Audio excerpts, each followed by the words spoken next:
ஆட்டுக்கறி குழம்பு எப்படி இருக்குதுன்னு பார்க்கலாமா.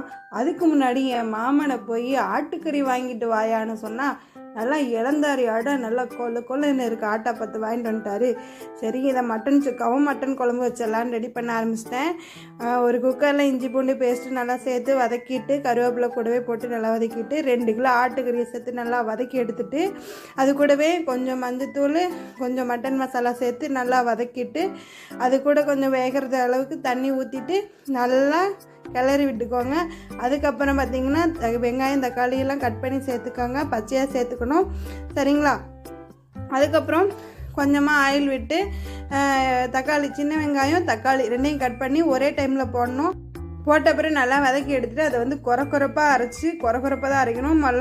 மொத்தமாக அரைச்சிட்டிங்கன்னா கெட்டு போயிடும், கொஞ்சம் நாள் கூட தாங்காது. நல்லா குறப்பாக அரைச்சி சேர்த்து நல்லா ஒரு 6-7 விசில் விட்டு இறக்கினா சூப்பரான மட்டன் குழம்பு ரெடி.